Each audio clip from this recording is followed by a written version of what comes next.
Driving down the highway, roll down the window, watch it go. What the nomads are doing is not that different than what the pioneers did. Whatever them trees keep me company when I roll. One of the things I love most about this life is that there's no final goodbye. Drifting, Let's just say I'll see you down the road. I roll.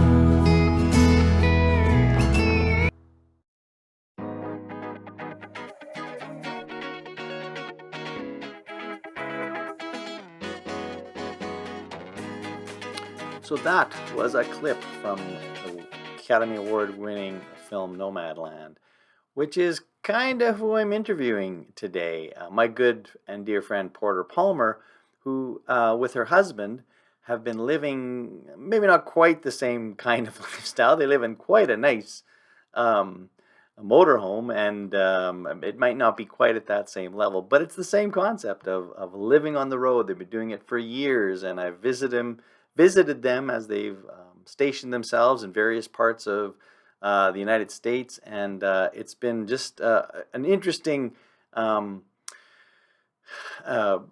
thing for me to pay attention to and watch. And I'm so excited to be able to have Porter on today to talk a little bit more about what it's like to live without a home, a stationary home. It's still a home, but it's just not a stationary home. So enjoy my conversation with Porter. Well, I am excited today because I have one of my dearest friends on the show, as I've sort of alluded to perhaps in other episodes. First of all, I don't know what episode number this is going to be because I've already recorded about 4 of these interviews. I haven't released one of them yet, and so I don't know how I'm going to order them. So I don't know if you're the 4th, the 1st, the 5th. It doesn't matter.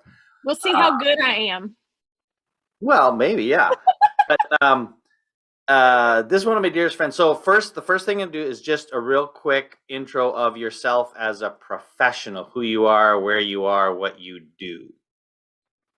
Okay, so hi, I'm Porter Palmer, and I taught special education and worked with adults and students with disabilities for more than a decade in South Carolina before I left the classroom to focus on building curriculum and assessments for kids with significant disabilities, which is quite the niche that I was in. And then through that work of working with teachers, I found a passion for connecting educators to one another in a community space. And so that really excited me. And so I have spent the last 15 years of my career working in community and social media.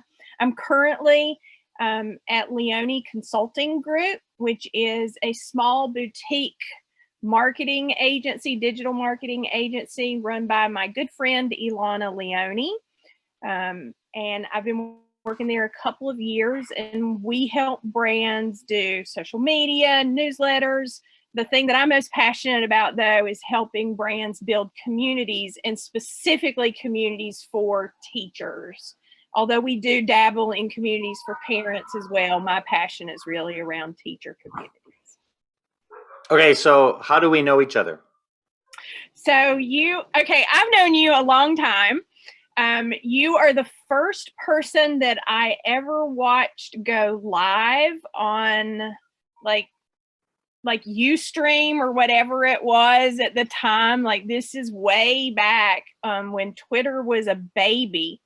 And so I worked at Discovery Communications at the time. And then a few years later, you joined that team. And so we worked together at Discovery Ed building the Den. And those were most wonderful days of working. And we engaged in shenanigans. And all sorts of shenanigans.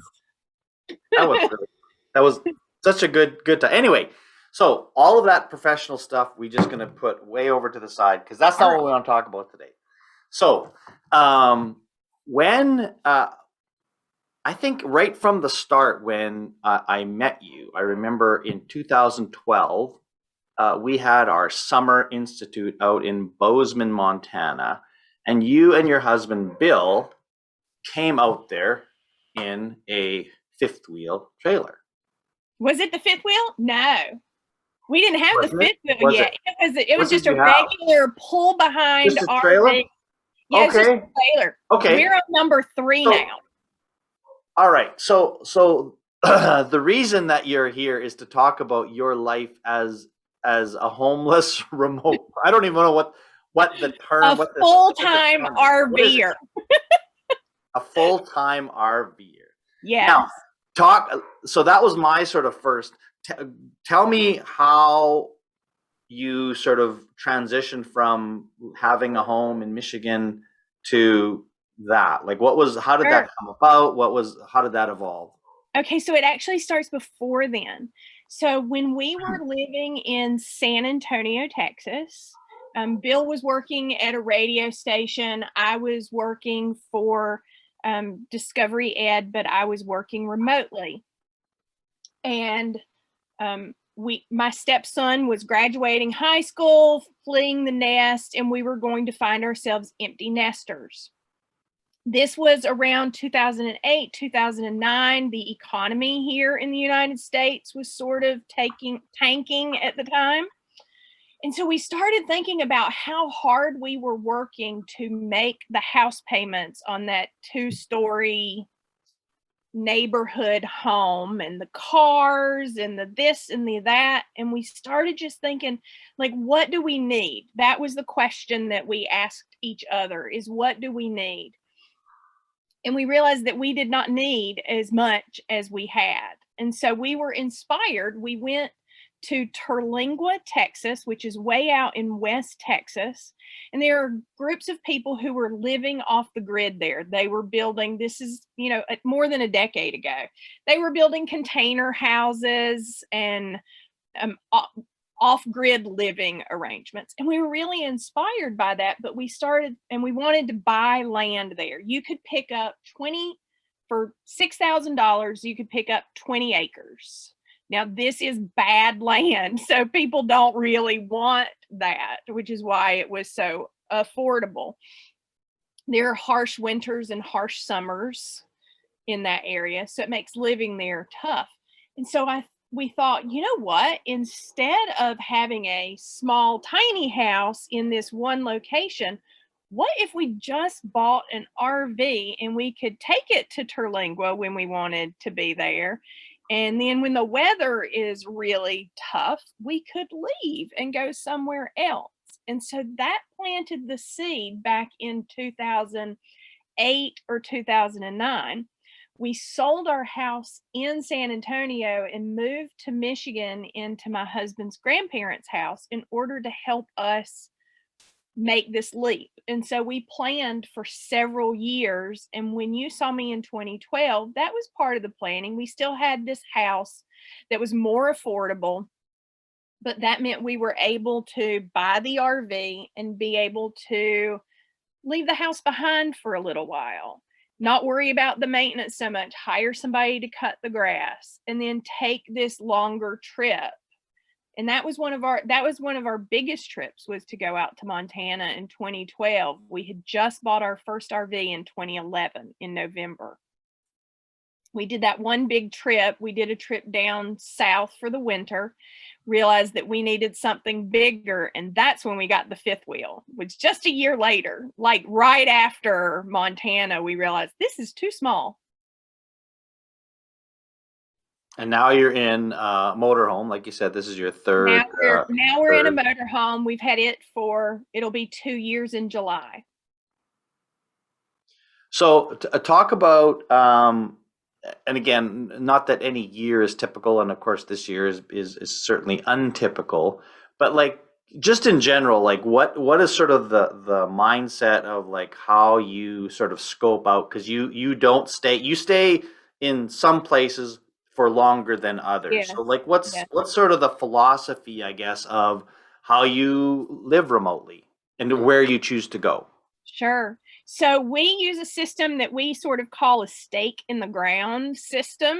And that is, it seems that other people and their lives, because we don't live in a vacuum, obviously, other people and their lives and the thing that we love impact our travel. For example, my brother turned 60 years old in 2019. And I knew that he wanted us there for his birthday. So on his birthday, which was in September, which is a time that you don't really want to be in South Carolina because it's very hot there. We try to follow good weather and not be too hot or too cold. So that's one of the things. But then there's the stake in the ground of my daddy turning 90, a wedding someplace. We'll put a stake in the ground that says we need to be at this location on this date. Then this gets complex. But because we still work, we tend to only travel on weekends. So we'll then get out a big map and start from where we are to where that stake in the ground is and start looking at it in ways of like 1 week or 1 day segments so that we're only traveling on weekends most of the time. And we work our way there and we think about what's in between there that we might want to visit. Like what friends are in the area that we might want to check in with, that it makes sense for us. So there's a stake in the ground. I'll tell you, like right now we have for the year 2021, 2 more stakes in the ground that I can just come up with off the top of my head. We have a wedding in the Wisconsin-Illinois border area at the end of July. And then we were supposed to go to the balloon fiesta in Albuquerque, New Mexico in October of 2020, but it was canceled. They transferred all of the reservations over to this year. So our next stake in the ground is the beginning of October in Albuquerque, New Mexico. So we work to map between this place in Illinois that we're going to be in July and where we know we want to be October 1st in Albuquerque, New Mexico. And we plan a route of places in between there that allow us to stay generally about a week, sometimes 2. Tell me about a place that you visited that perhaps surprised you, because right now I know you're in Orlando and you love Disney and that's kind of a thing you guys like doing. Everybody knows about that. But tell me about a place that you said, you know what, this was a surprising place we came across and spent significant time there or plan to go back again. I think for me, I'll tell you every place first. Like that's the answer, is every place is amazing. Every place is wonderful. But I will tell you about one that changed me. How about that? Is that fair enough? Mm-hmm. Sure. Quartzsite, Arizona is known as the boondocking capital of the world. Snowbirds flock there every winter, and this small town goes from a handful of people living there to hundreds of thousands of people. This is a remote area. It is close to the border of California, so it's way far in western Arizona.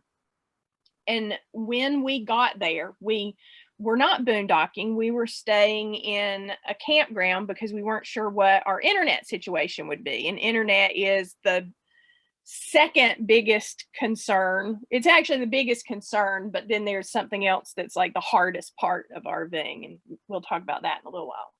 But we go into this campground in far west Arizona, and I see for the first time people who were living in tents in that campground, and not by choice, but by their circumstances.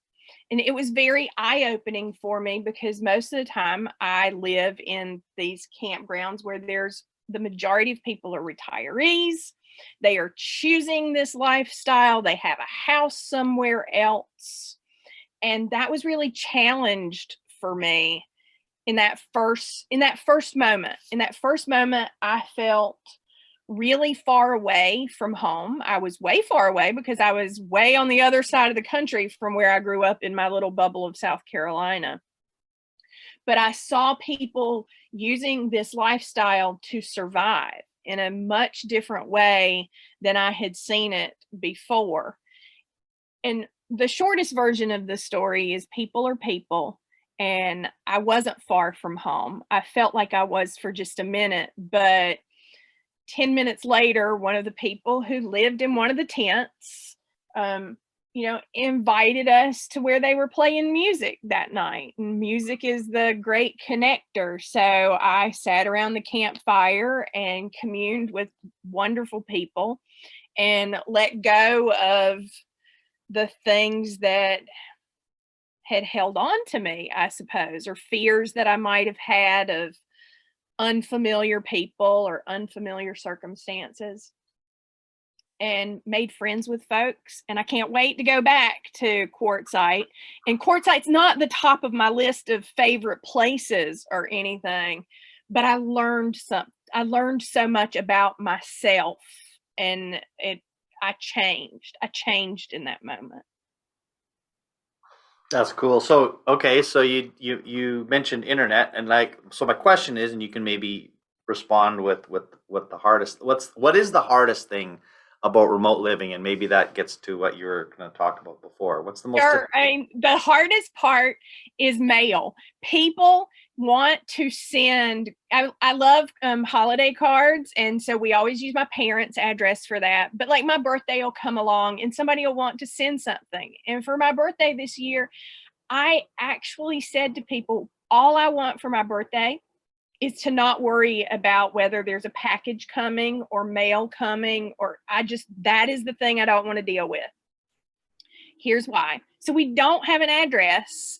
I could send something to my parents, but my daddy's 90 and blind, so they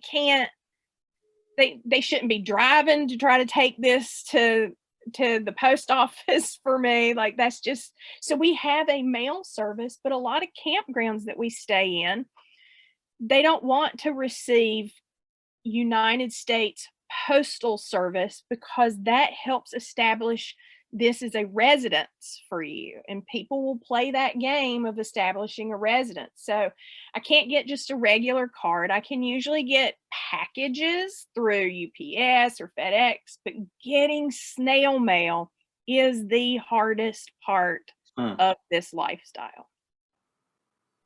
That's interesting. Wouldn't have thought about that.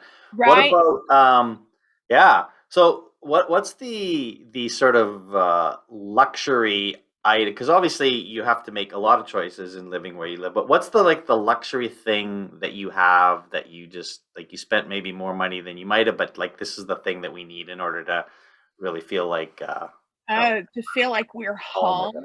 Oh, that's very interesting. I mean, probably the RV itself. Right. like we've dialed in on what we need. I mean, the thing that comes to mind of all things is the Keurig, the coffee maker. But there are so many other things. That's not a big splurge. We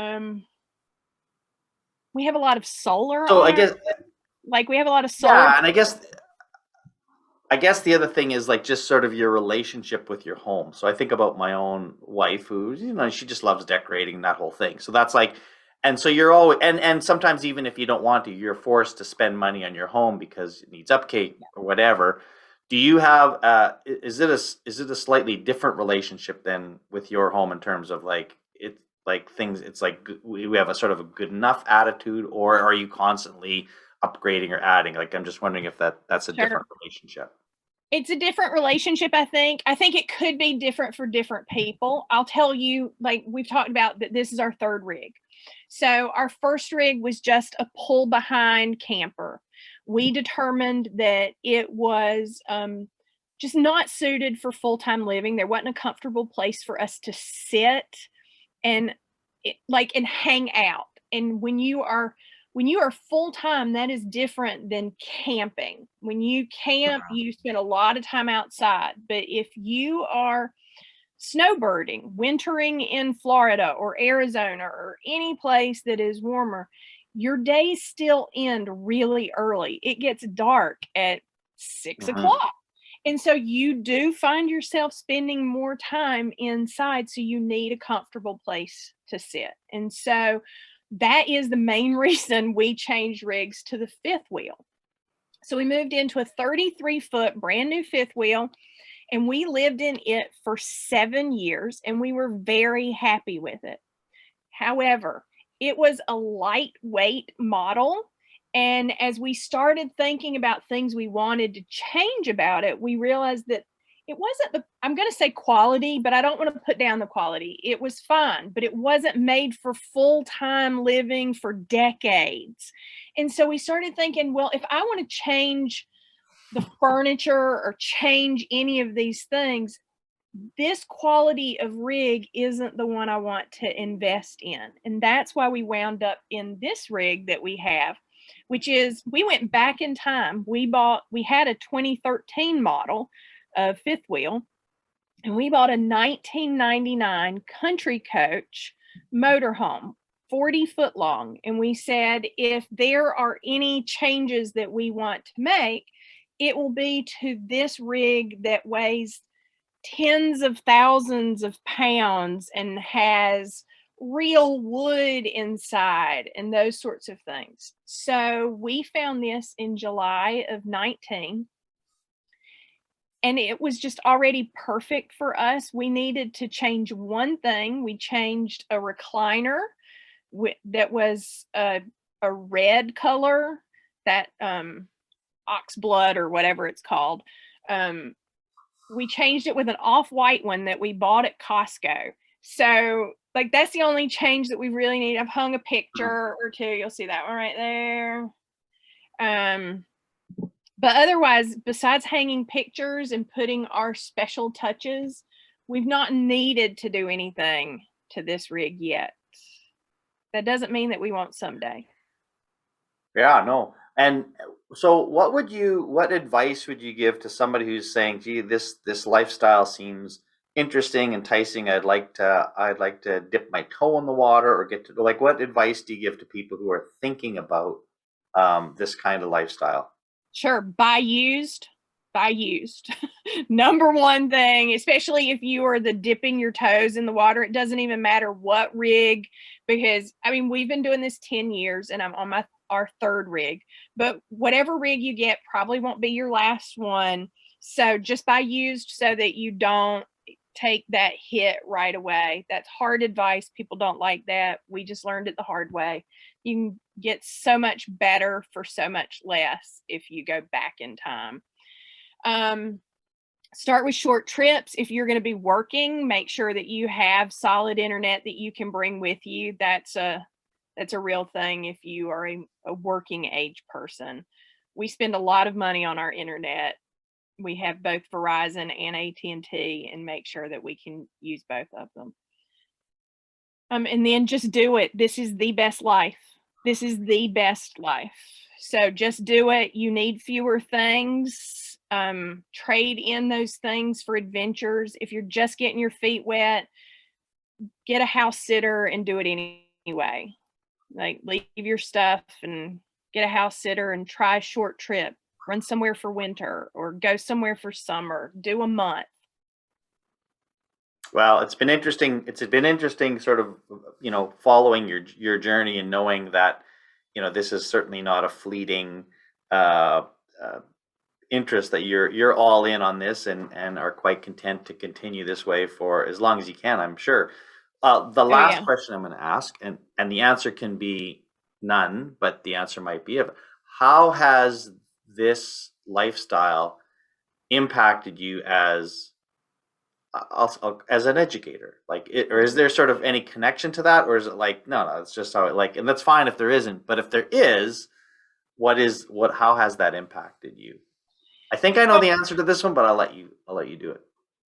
I will say how it has impacted me as a community builder for educators, because I'll just be, up front. It's been many years since I was in a classroom. And so while I love teachers and I advocate for them, and while I do still consider myself an educator, I educate adults mostly. Anyway, how it's changed me is a community builder. If you go spend any time in these RV parks where there are seasonal people, you will see that they have created a community in real life right there, where people have voluntary jobs, ways that they contribute.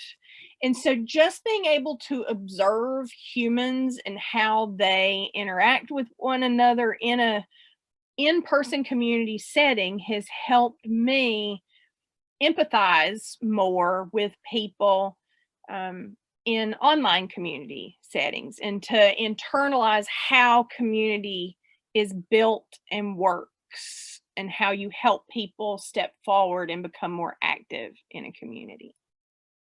Well, a full disclosure, I knew that answer because you've shared that with me over a while. So I already knew the answer to that one, but that was good. Anyway, thank you so much, Porter, for taking the time to do this. My dream is that I saw Bill post sort of where you're going and wanted to know if people could connect. And once I can get on an airplane again and come your way, I hope to line that up and I love that. spend some time with you, because it's always a joy just to watch you guys in your world and lifestyle. So thank you so much for doing this for me. You're very welcome. I would do anything for you. I thank you for igniting my passion for the word joy. You opened my eyes to that, and I am forever grateful for that. I have not told you, but I got to pick my own title at work this past week, and I chose Director of Joy. Ah, way to go. Good job. Good for you. That makes sense. Okay. Well, be well. Say hi to Bill. Thank you.